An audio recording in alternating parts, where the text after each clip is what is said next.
Well,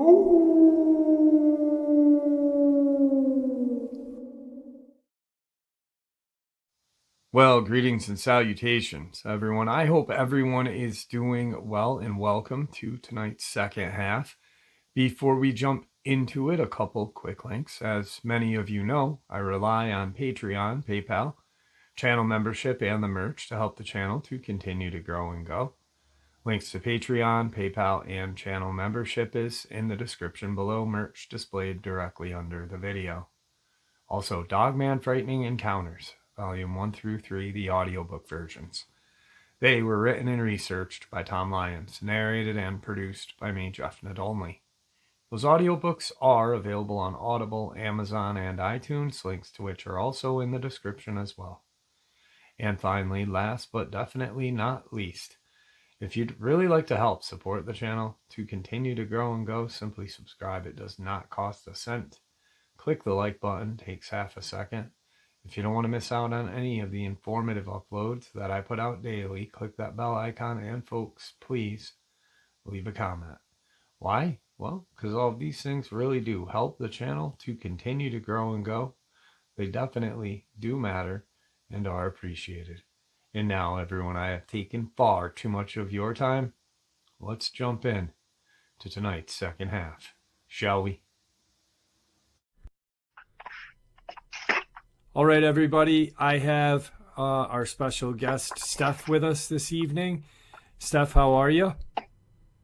Yeah, I'm feeling pretty well. I haven't had any major sickness in a couple weeks now, maybe a week. And, a couple more weeks, I'll go get the biomarkers checked and get some imaging. But I think I'm going to do all right and stuff. And, I have the standard allopathic medicine, and I'm getting some good depleted deuterium treatments and some Ormus on the side. And I don't know, I feel pretty good, and I understand the type of cell group and cytology I'm dealing with, so I'm pretty happy. And still a little bit weak, but if I come clean on the cancer and clear of that, I can get the artificial hip I need, and I feel that my life will turn back around.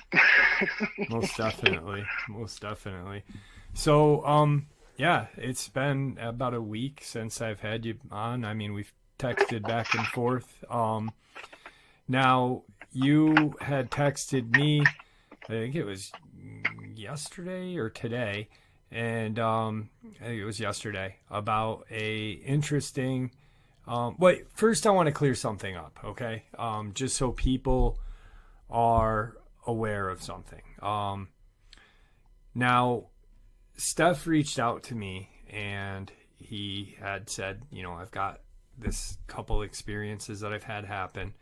And he shared the first one with us. I'm not dragging him along, and he's not dragging anyone along. We're just sharing information that he knows, and I'm not speaking for you. And if you feel like I'm overstepping or saying something wrong, please stop me. But Steph is having a difficult time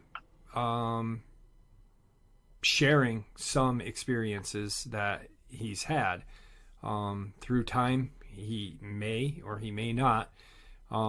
But he reached out to share certain things that he was aware of, and that's what we're doing.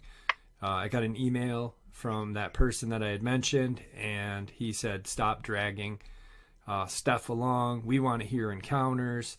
And, I think the information that Steph has shared with us has been, it really does kind of cast a new light on things, and it's interesting.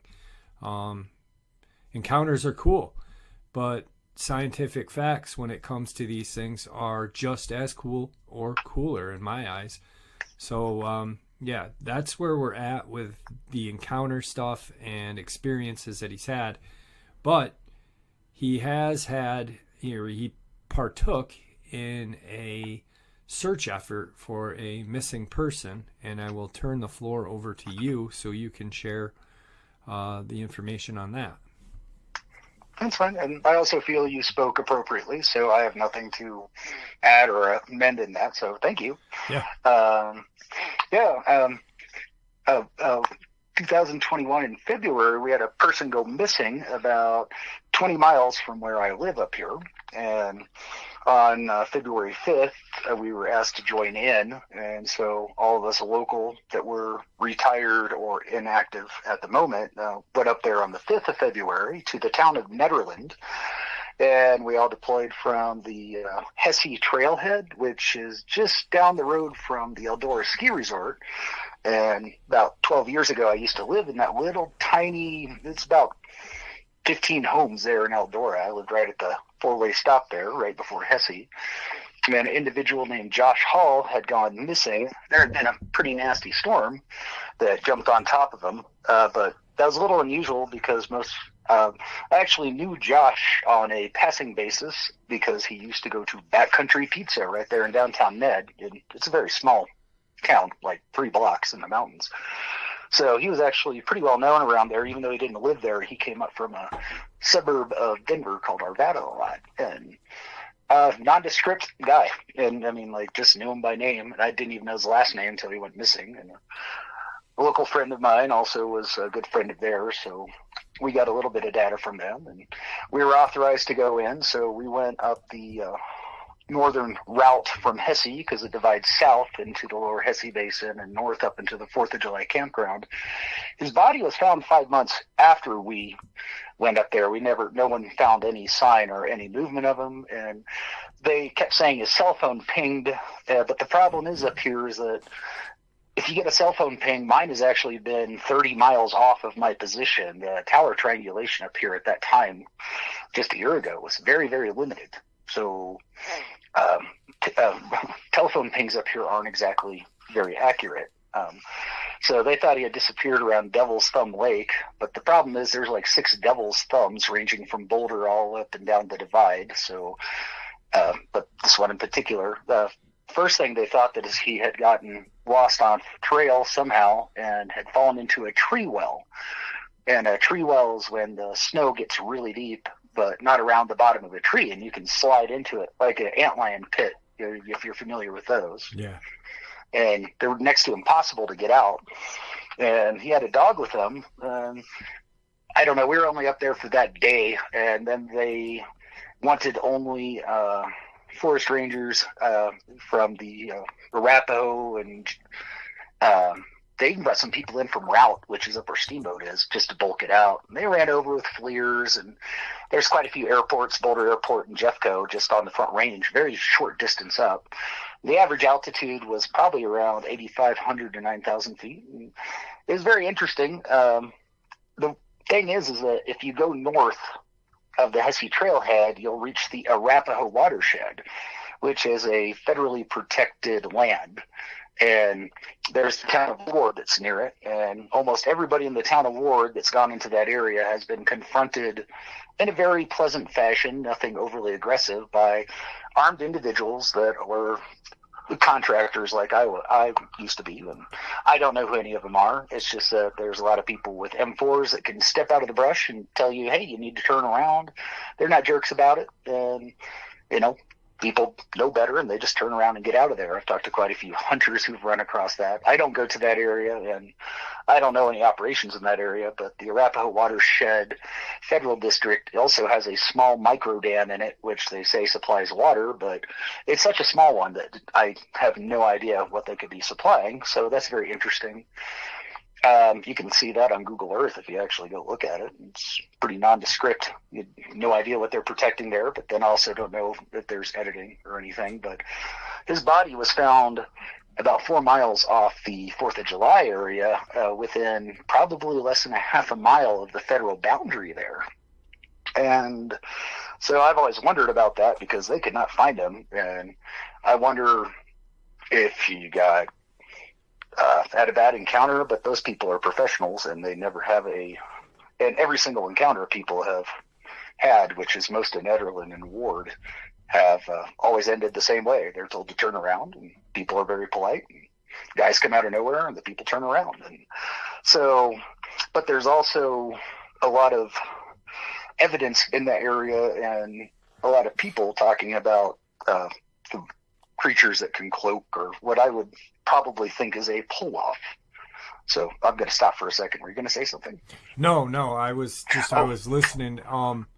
Now, speaking of this, I had actually, I think I'm going to hit mute real quick. Hang on. All right, so I just wanted to just ask off mic if it was okay to ask a question or if it could be answered. Now, when you had said certain people come out of the woods or come out and they, they're asked to turn around, certain people meaning government people or a lot of people describe them carrying M16s, but I believe they're carrying M4s, and they look like they're dressed for appropriate mountain. It's not uniforms, but they do have a laminate badge on them, as well as a metal badge from everybody's descriptions. I have not seen this because I don't go into that area. Right. So but it's pretty consistent. They're dressed more like irregulars and different armies and stuff like that, but there's no uniforms. It's just a lot of times they'll step out or an ATV will come tearing up on them out of nowhere. But once again, they're not like throwing guns down on people, right, and holding them to the ground. They're very polite from every single encounter I've talked to. In fact, I have one gentleman that lives in the town of Ward. It's a small mining town there. And he actually is going to reach out to you here in a couple of weeks to talk about some other experiences too. And he's one of the gentlemen that has run across that. Now, so they're obviously they're not DNR. They're not any type of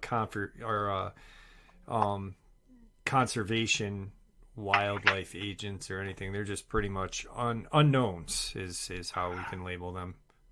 Yeah, a lot of people have asked. They just tell them this is a federally protected watershed. You're risking arrest. Please turn around. Yeah. And, they don't seem, everybody has described them as not to screw with, and they're eminently polite. Right. And they're not pointing guns. They have them on just across the body, and they're very relaxed in their nature and demeanor from everybody's description.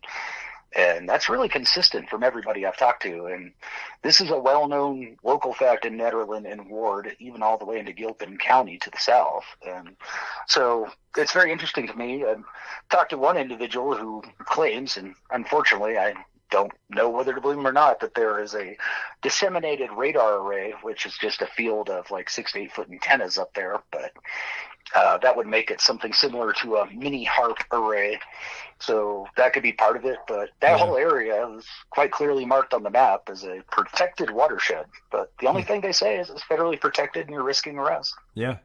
And it walking upon or having someone like that walk upon you, all polite, but still having an M4, but being polite as can be, that can be even more scarier than having it drawn on you, because you're kind of like, wait a second, why does this guy have this gun and why is he so polite? I'm just gonna leave. Well, I admit to using similar tactics at other sites in different countries and a couple places here in the United States, and but that was security. But it's usually, you don't come out and try to be all intimidating. You just try to be informative and just say, hey, this is not a place you need to be. This is very dangerous. You're risking arrest, please. It's almost the same script we use on certain sites in the past. That's why I found it funny that it matched so much of our protocols, because if you see one person or two people, which they usually are one or two people, then that probably means you're not seeing other people that got you dialed. But that's standard op as opposed to anything over the top. And it's not as exciting, I guess, but for storytelling, but it's always been a weird anomaly up there, and it's pretty well known. Yeah, definitely. So, weird anomaly. But I found it interesting that his body was found half a mile from there, and it's not hyper reported, but a lot of the old timers up there that still go in and guerrilla pan and actually go looking for pegmatites, the vagacious cavities, because there's a lot of like weird localized pockets of topaz, and there is a kimberlite vein of green spike kimberlite, which is where diamonds form, that goes from mile marker 37.5 on the peak to peak all the way up to the Wyoming border. I mean, all of them are industrial grade diamonds, but there have been some big low value diamonds found, which are still worth a lot of money. That's why De Beers had an office here in Boulder, and I think they might still have one up in Fort Collins. It's been forever. But what's another interesting fact was his dog was found at mile marker 40, and Hesse Trailhead's about mile marker 23. And the dog was found without a leash, lost a lot of weight, but was still relatively healthy. And mile marker 40 is about where the University Research Station is, just west of the highway up towards the divide.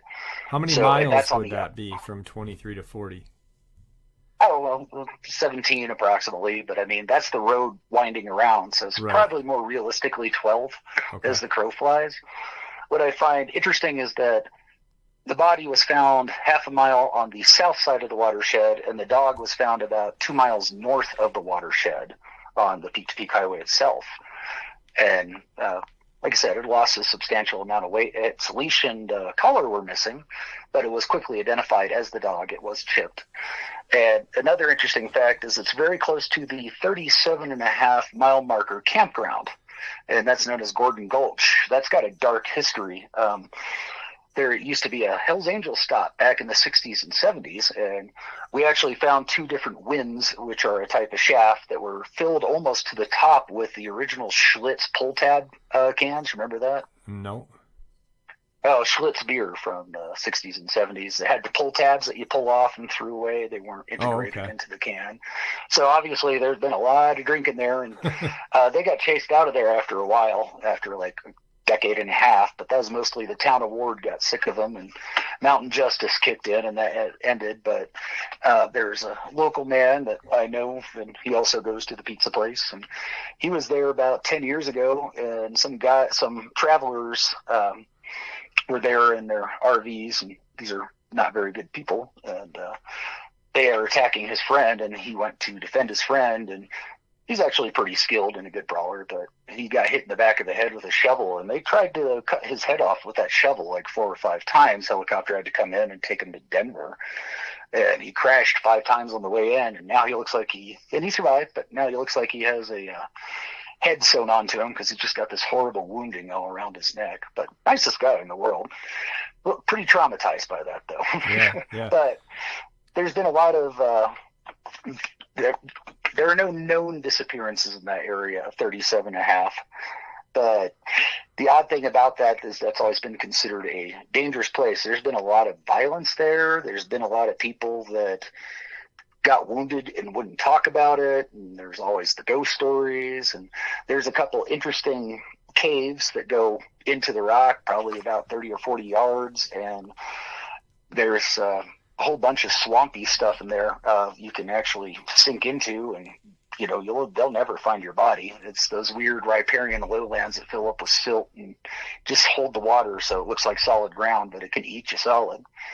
And there's about 2 or 3 mines that are filled with water to the top, and the forest alone can get on top of those. But one interesting guy that was unfortunately not a good witness because he did a lot of hallucinogenics that claimed to be creatures that he couldn't see that were coming out of the water and like drying off and then disappearing. So it's got a weird background, and since 37.5 is only 2.5 miles or so from where the dog was found, and there's a lot of weirdness there. And then you got the federally protected watershed, the guy being found dead on one side, his dog on the other. A dog couldn't get through that watershed without being detected. So if they have the standard detection gear that I believe they do. So I found a lot of that, just everything adds up unusual. Right. The person was said to have died of exposure. Yeah, hypothermia or something. Yeah, but they can never find. You can't tell me that after 5 months, and they never would specify the exact location. It actually changed like 8 or 9 times. It was this way, that way, and this way. And I was luckily was able to know somebody who was on the initial find, and they tipped me off on where it was found. And I was like, that's a half mile just south of the protected area. He's like, yeah, and there's nothing we can do about that. I mean, it's just hypothermia to us and exposure. And I was like, what do you think? And he's like, I don't.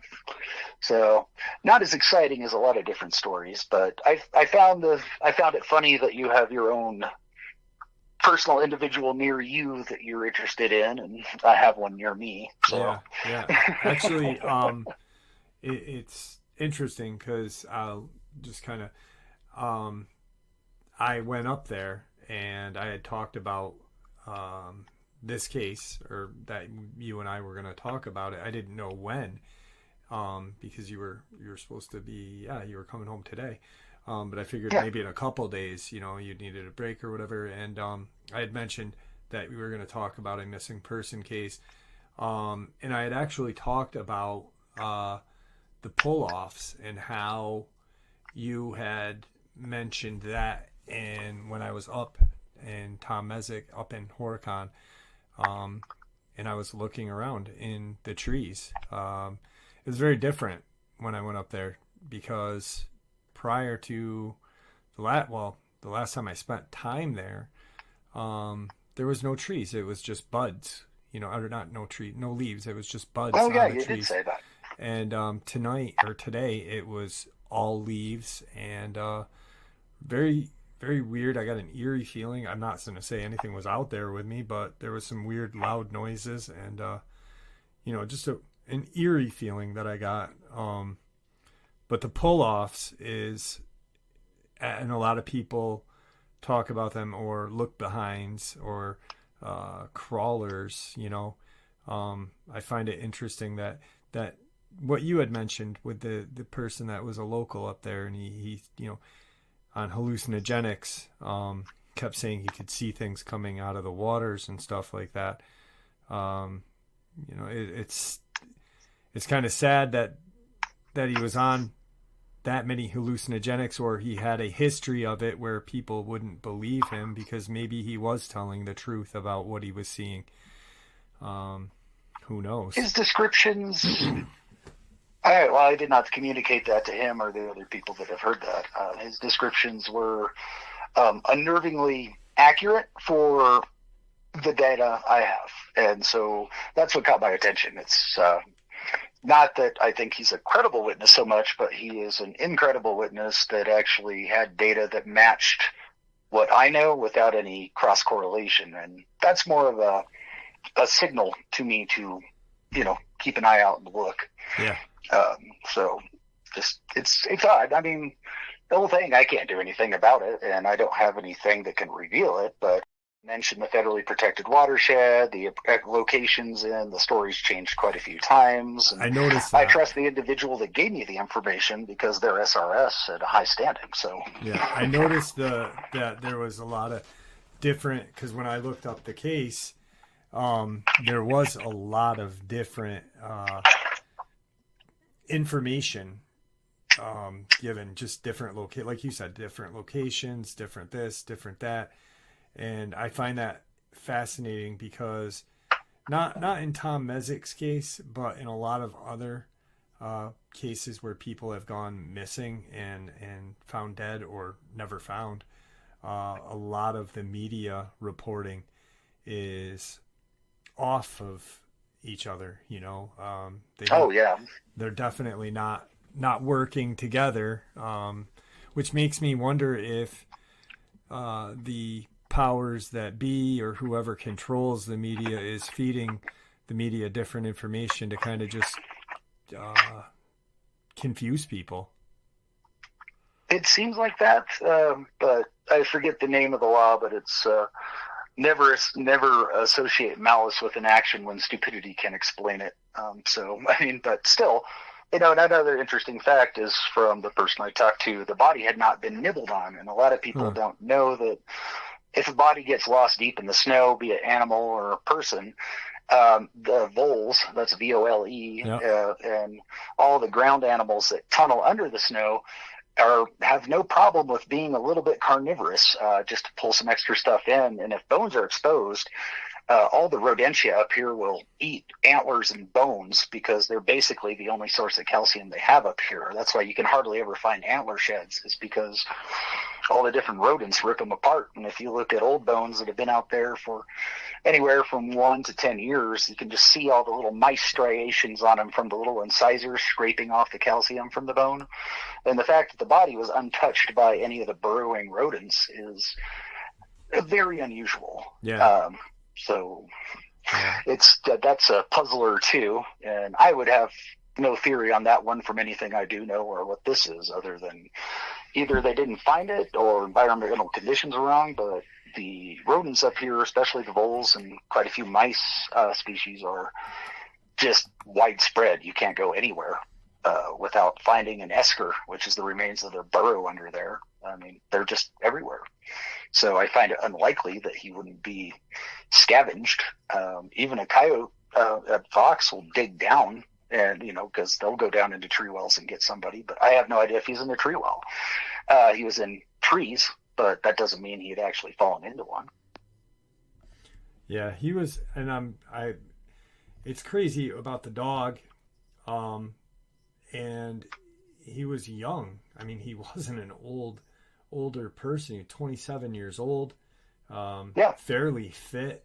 I mean, just from what I've read and the pictures that I've seen of him, he seems very active in hiking, in the outdoors. There's a lot of pictures prior to his disappearance of him hiking. Oh, he's up there almost every weekend. Yeah. I mean, he's a regular at the main strip there, which is like just a parking lot strip thing there next to the grocery store. And he's always at Blue Moon Brewery or up at Backcountry Pizza and going into Big Bear Sports to get a little bit of extra equipment here and there. And he was a well-known regular on the Hesse Trail. I used to go on the lower Hesse Trail because there's a particular type of orchid there I like to get, and some osha root and a couple other different plants that I use. And, I've ran across him more than once in that area. And kind of that was the lower trailhead, but, he was on the upper 4th of July trailhead, which, on a weird side note, that 4th of July trailhead, I have a friend in the local tow shop in Boulder. They've they pull about 5 to 6 suicides a year off the 4th of July campground. But that's not all that uncommon. The Peak to Peak's a beautiful place with a whole bunch of scenery. A lot of people go up there in a bad state and find a nice scenic place and check out. But 4th of July campground has a very strange consistency of suicide, and it's sad. I wish people wouldn't do that. Yeah. You can't hurt yourself without hurting other people. I wish people would take that to heart, but it is an odd, anomalous fact, because you usually get a couple overlooks in different parts of the Peak to Peak highway where people pop themselves. But the 4th of July campground is a beautiful place, and it's near Hidden Lake, but I mean, it's not really an aesthetic place itself. You kind of have to hike out like a half mile to get to some really nice areas. And I don't know why people would keep popping themselves there, but whether it's related or not, I don't know. It's just an interesting anomaly for that area, just something that coincides with the event, but it's probably not part strange of it. That like it's forested, and it is. I'm like you said, it's not scenic, but I'm imagining it's if you're a hiker or anybody that loves wilderness, it's probably a beautiful area.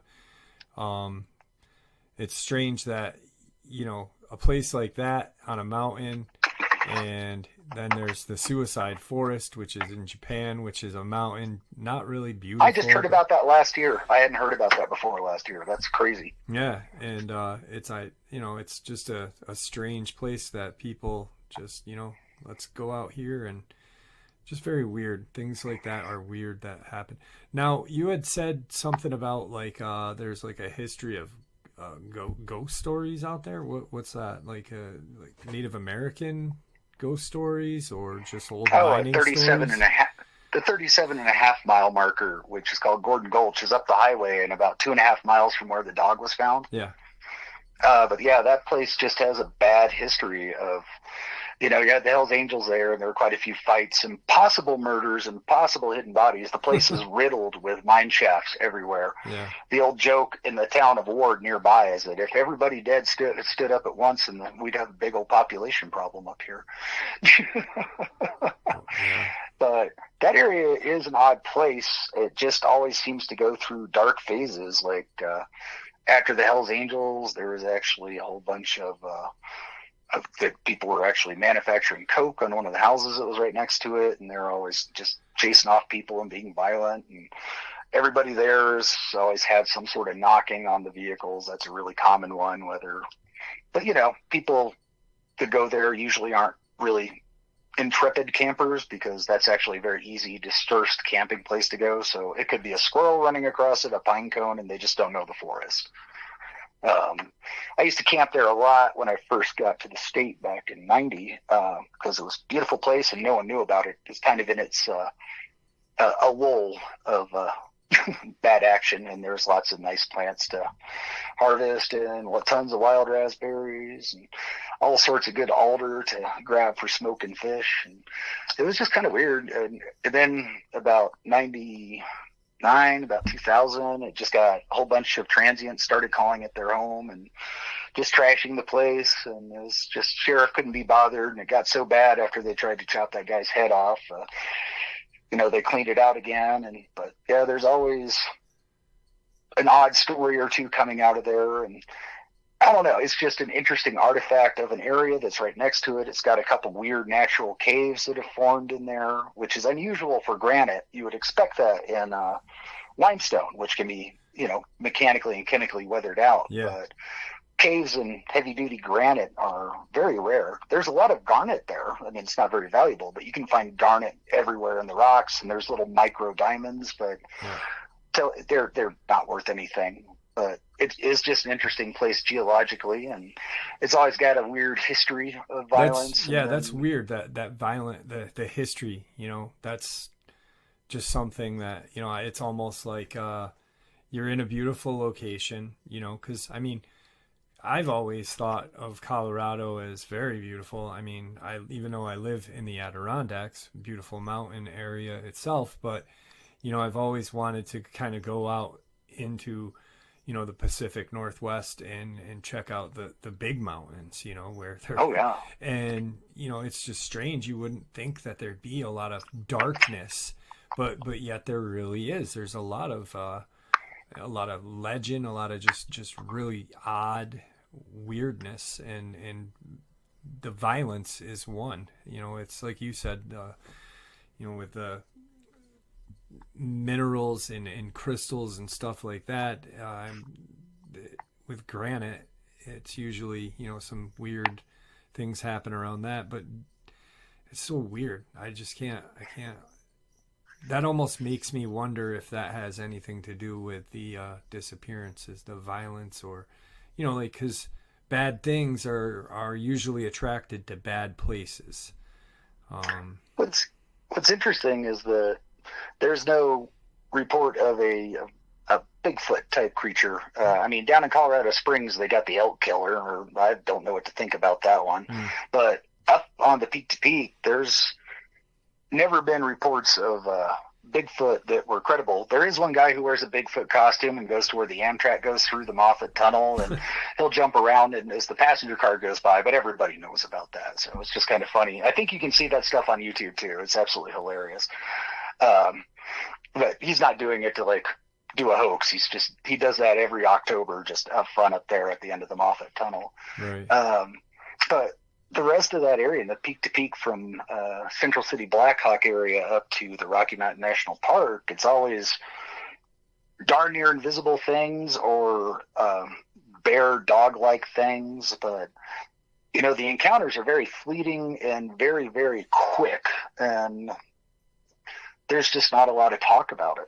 I mean, everybody's seen something up here, one time or another if you talk to them, but most people can't explain what they see, or if they do, they don't want to talk about it. So, the police force up here is really mellow and laid back, and if you hadn't reported to them, they wouldn't really care, but they wouldn't take it seriously. Right. The few people that have reported things to them, they just say, oh, it's probably some kids from Denver filming a movie, just don't worry about it.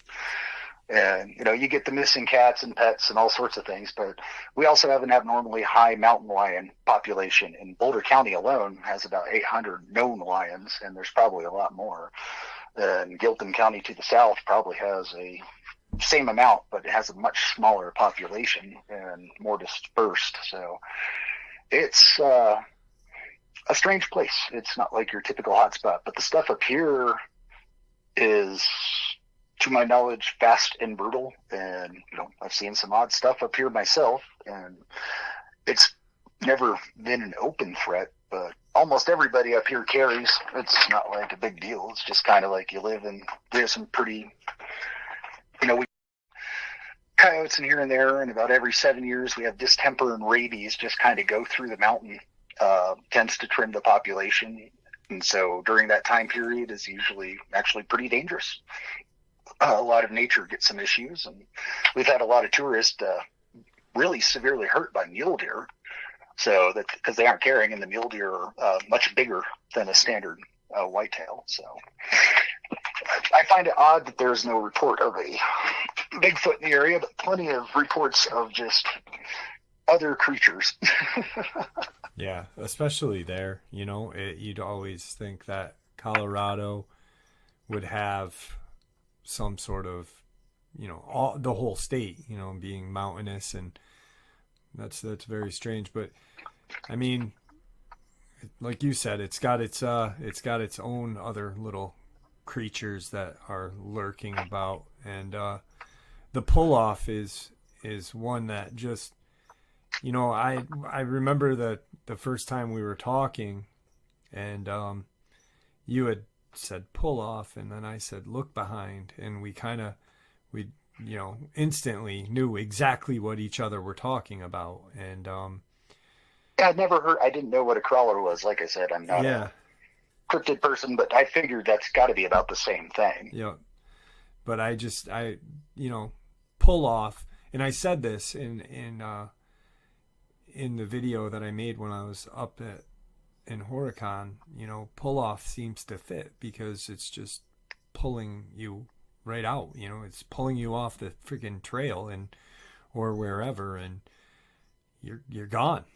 And it makes a lot of sense. A lot of these missing person cases, might be Dogman, might be Bigfoot, or might be these pull-off creatures, and we just don't know because nobody survives the attack, or nobody's ever seen again. So, and I find it odd that the location he was found is only about, I think, 37 miles in a straight line to Rocky Mountain National Park, which, I don't go to that just because it's just got a high incident rate, much higher than people understand. And also, there is a large homeless population that lives along the Peak to Peak Highway in the summer because they can be in the woods and stay out of people's hair, and they can hide or whatever. So I really do believe there's a higher missing population up here than we realize. Once again, I can't substantiate that, but, I've seen a lot of people, campsites that were well established, and the police had a real hard time running them out, the sheriffs, and all of a sudden, bam, they're gone.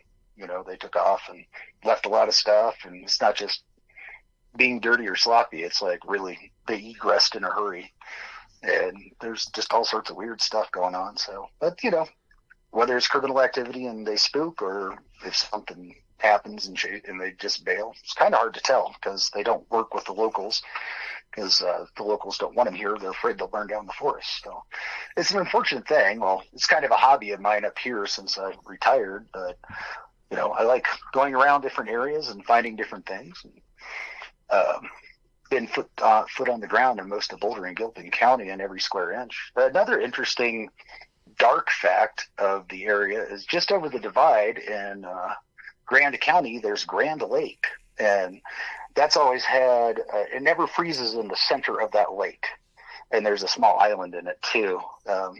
What's very interesting in the history there is that the Utes were on that side, and a lot of the other Indian tribes would actually go hunt Utes. It was actually kind of a together sport. Yeah. And the Utes were actually considered, other Indians or Native Americans would call them the Black Indians because they were very dark skinned, and they had more of a paleo culture centered around bear and the Osha root itself. They were on the one of the shores, and I wish I remember what. It's a wonderful treatise and book on the history of them.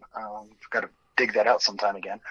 But the camp was there in their summer camp on one side of the lake, and a couple war bands that I think Arapaho or Cheyenne, I'm not sure, got over the divide And what's interesting about the divide is that there's a whole bunch of stone forts up there. I mean, they're really just stone circles that are slightly defendable, but a lot of the Ute tribe would actually have people stationed up there to either so they could hold the line a little bit and draw people in to attack them while runners went down to inform the tribes. But one tribe got the better of that, one of the areas around Rollins Pass, and they were all killed, and the warring tribe was able to get down to the Grand County, Grand Lake area and catch the Ute tribe on the shore.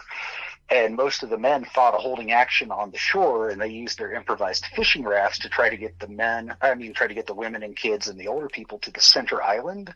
And right when they did that, a giant storm came up and dumped everybody and killed them, drowned every single old person, woman, and child in that Grand Lake. And most of the men on the banks, seeing that, retreated. Quite a few were killed, and that reduced the Ute population in all of the Rocky Mountains by almost half, just in one quick multi-hour event.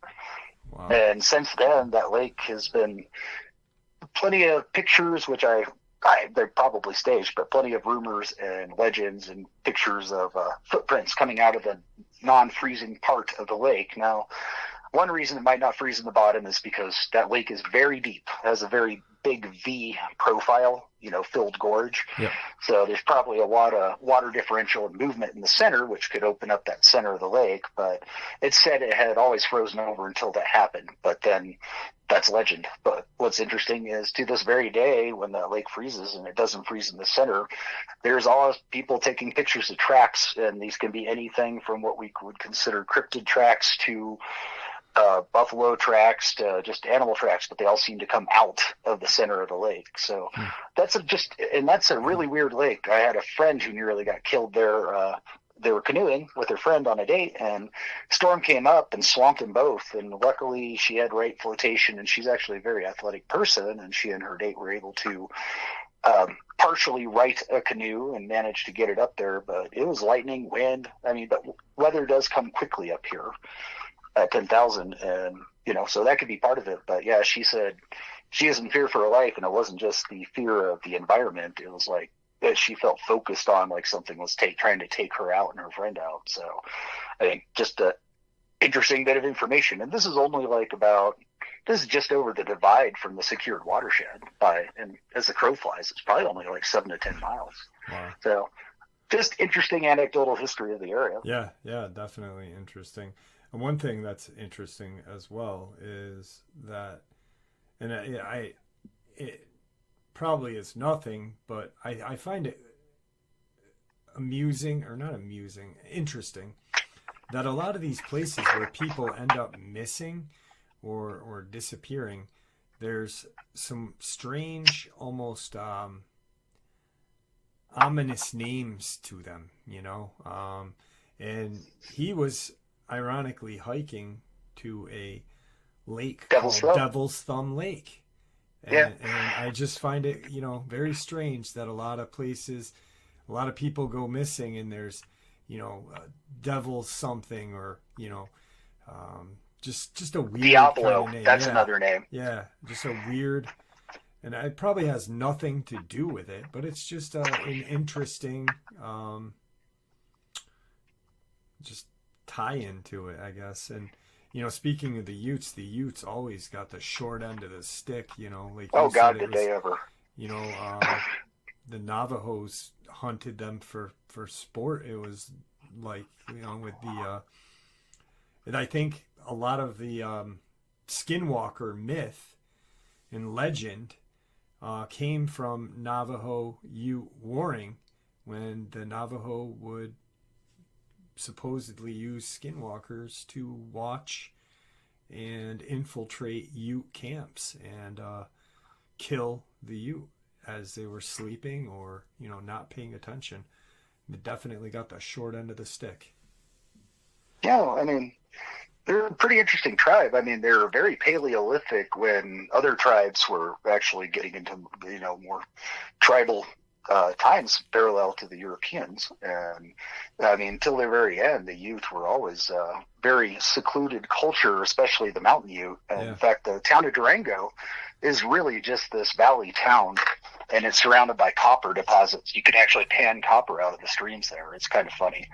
But, the Ute would often winter in these deep, deep valleys, deep in the mountains, because tribes couldn't get at them in the winter. And they'd find some warm valleys here and there, which are really nice overall weather-wise. But, I mean, they're surrounded by this, God, now I forgot the name of the mountains out there. Yeah, that's weird. But the mountains on the western slope look like they are formed with a hatchet. I mean, they're with sweeping peaks of the Front Range. They're just these sharp, imposing, almost Alp-like mountains. And, it's beautiful when you see the sun on one side of it and it hasn't come up yet, and you can see these giant 100-mile-an-hour arc winds pushing snow and giant, wonderful spirals and stuff. But you realize it's also like you die in minutes up there. It's just like amazing to see. Yeah. So just interesting times. Colorado's a neat state. It's kind of one of the ones that has in my opinion, I think Colorado has some of the most dangerous creatures, I guess, other than normal and not, compared to many states, because when they hit, you just never hear about it. Right. And there's a lot of encounters in other states, but there's the death count's almost nil. But there's a lot of missing people and a lot of death up here, and there's a lot of independent people that just don't have anybody to know they're missing.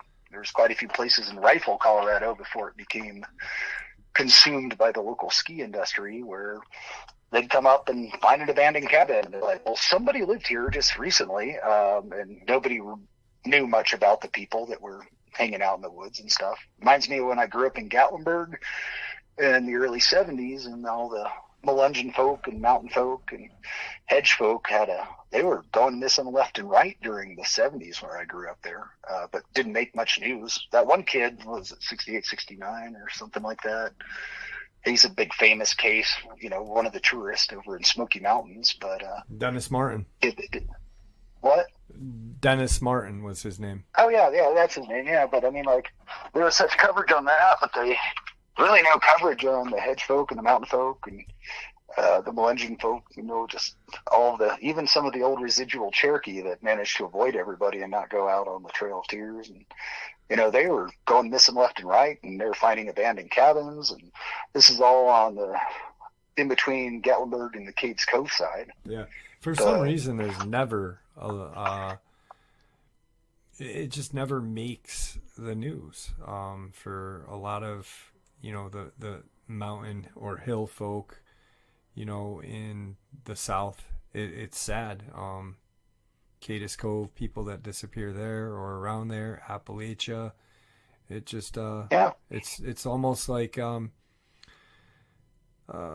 society kind of thinks, it's just Appalachian people. Who cares, But there's still people, It just makes no sense to me, and it's disgusting. For a couple months, when I was looking into the deaths from December until April in Virginia, it was really just sad. I had actually called the Virginia State Police public relations woman, and I had said, I'm an independent journalist asking questions, and what can you tell me about the deaths and the missing people going on in Tazewell and Buchanan? And there was a guy named Timothy Richard Honecker, and she goes, I just know about that. And I'm like, well, there's 7 others. It was just almost like they just don't care. And it's sad. It's really sad.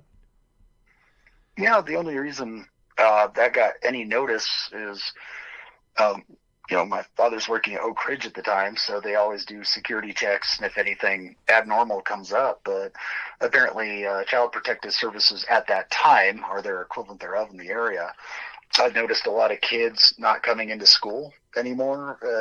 And, they always try to get the mountain folk to go to school and stuff. And they, sent some enforcement officers up, but most of the family, there were a lot of families that were just gone. and the houses were there, and all the other locals wouldn't talk to them, or they would disappear when they came in. And it was just, that was the only reason my parents were worried, because we lived right there near the artificial ski slope that's in Gatlinburg, and we actually had that tram that goes from the ski resort down to downtown Gatlinburg. We were like 4 towers away from the ski resort. We actually had the tower come right over our property, not over the house, but off to the side, probably like 100 feet. So I'd always see that tram go by every day when I was down there. And we were on the edge of the bear preserve, which is now, well, which had a whole bunch of stuff built in after us. And apparently our old house there burned down in that fire in Gatlinburg, probably, was it 4 or 5 years ago? So we still got a lot of good. We still have the original signage for our property there, and my parents have it in their garage, so that's pretty cool. That's cool. But yeah, they wouldn't let me go out without, there was a local hedge witch named Else Redbone, and she actually would watch out for me and keep people from picking on me, so that was kind of nice. And she taught me a lot of my early plant knowledge and the Smokies, and that really was fun to learn a whole bunch of different things. And I learned a lot of cool things. There used to be a place called Pigeon Forge, which is now Dollywood, but back then they still had the blacksmith area up. And I remember we as little kids would go over there and watch the guy pound out stuff, and he'd help us draw. Now, we were sometimes allowed to, like 2 or 3 of us, get on the pliers and try to draw a nail through the mold, but we're kids. But there was no safety in the 70s. Let the kids play with a hot iron. But yeah, I'd spend the summers in Gatlinburg, and I'd go to school in winter in Tennessee and Knoxville. So it's a pretty nice place. Yeah, definitely. Well, we're coming up on some time here. Cool. I want to thank you for coming and sharing this with us. I really appreciate a lot of the information that you've shared with us. And, I hope I didn't talk out of turn in the beginning, but, no. It was interesting how this one person took it upon themselves to, act like I was running the show and you and I hadn't talked about anything. And, anybody who knows the channel knows that I don't force anybody to say anything. I just, it's their platform. And, if you're not comfortable sharing something at this point, then you're not comfortable. But if you've got something valid to offer, which you have, and a lot of people have talked about, like the eye shine, the camouflage, and things that are very interesting. And like I said in the beginning, I find sometimes encounters are cool. They're very cool. But I like to hear things that make sense, like the eye shine, the camouflage. That is just as interesting, or sometimes more interesting to me. So I appreciate all of the information that you've passed on to us. I mean, a lot of people don't realize we talk like for half an hour before and after the show. And part of that is there's a lot of things that I really cannot share, and they're not groundbreaking secrets or anything, but they are operational things that I am still under NDA for, and I could get in trouble for sharing. Ironically, most of the stuff people's interested in is classified as environmental hazard by most of the insurance bond carriers for us, so they really don't care about that. And I'm under a different set of rules and regs, than a lot of people, because I'm just a private contractor. I'm not super military, this or that. I just do my stuff, and you run across a lot of weird stuff, and some stuff has got to be off record, and it's usually not the weird stuff. It's just stuff that would be bad to have general knowledge and could get me in trouble and cause problems for you. So that's why we have segmented things as such. And I just like to say hi to everybody that is out there and has expressed such nice wishes. And while some people have noted I'm not religious and have prayed anyway, I'd just like to say thank you for that. I'll take any prayer, not for my death. And ironically, we're in a win-win situation here for the positive community, because anybody who posts something negative or gives a dislike actually doesn't affect the channel and just increases the amount of interaction with the channel and just makes the channel actually grow more. So the only way people can hurt you, Jeff, out there is by not interacting with you. And so I call that a win-win. Yes, it is. It is. That's why I've said like, if you want hit a dislike. It helps me either way. A bad comment helps me either way. Oh yeah, and a comment. If everybody went to the negative comment and said thanks for contributing to the channel, then you'd get more interaction, and the person would get turned off. Yeah. So it's a win-win. A couple of names I'd like to mention, and this is not in any particular order. I have scanned through the comments. Thank you to all the people who've liked it, and thank you to the detractors. You're helping everything out really well. One in particular, Yogi Steph, oh my gosh, you're just the nicest and kindest person. And some guy named the Villainy, that's pretty cool. Clayton, you're always asking really good questions. Yeah. There's Jody Bateman, maybe. He was actually talking Jody's about a good egg. Yeah, he's actually made some really nice comments too, so thank you for that and bearing with me. There's a DV op spec, and if that means you did operation security, that's great. If you ever might be something interesting if you're actually an OPSEC person in the past to get a hold of Jeff, and maybe you can have a little OPSEC talk to explain to everybody about clearances and how all that works. I don't know.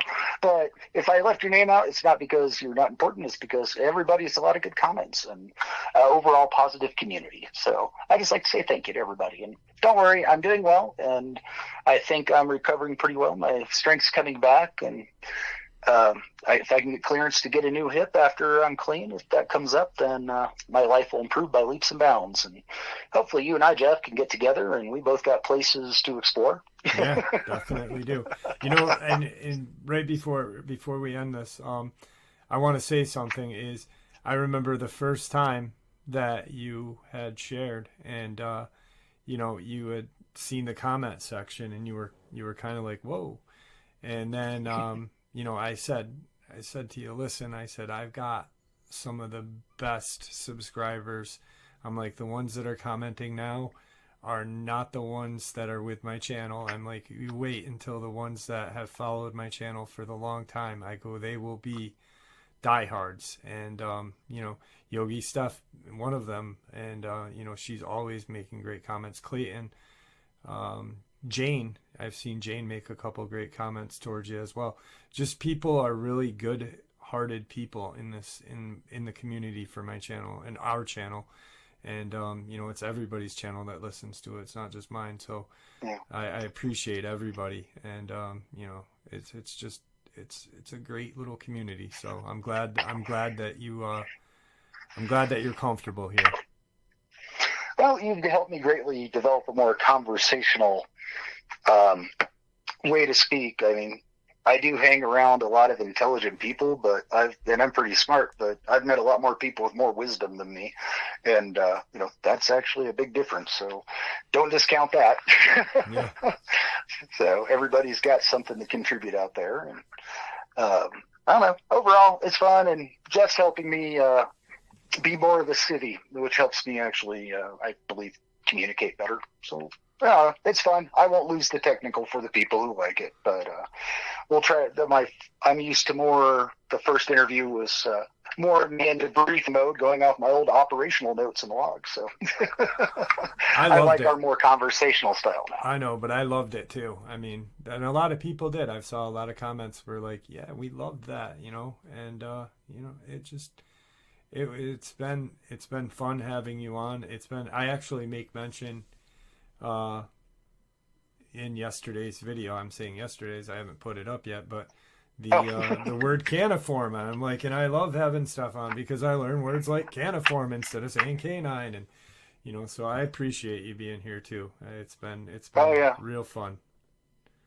Yeah, I mean, knowing the difference between planigrade and digigrade, as just like, if we could teach everybody that, we'd actually have a ton more information on IDs really quick. Yeah, absolutely. Right on. Well, thanks to everybody out there, even the ones who don't like me. And, keep the comments coming, good or bad, because it's not going to do anything. But the good ones are great. And anybody I didn't mention, sorry. I mean, I can only remember so many names really quickly. But cool. Well, Jeff, I'm going to call it a night, and I'll let you do your outro. All right. Have a good night, my friend. You too. And there you have it, folks. I hope you all enjoyed this second half as much as I enjoyed sharing it with you. I'd like to thank you all for supporting the channel. It is, after all, your support that keeps the channel growing and going, and what gives us all a place and a chance to share our experiences and theories judgment-free. Everyone is simply treated with the respect that we deserve. Please, everyone, stay safe, happy, healthy, and ever vigilant, keeping an eye on our children, pets, family, and our friends. These creatures are real. They are out there and dangerous. Share this information with those you love and care about, and it may just help save their lives someday. Until next time, never stop asking questions, never stop searching for the truth, and God bless you all.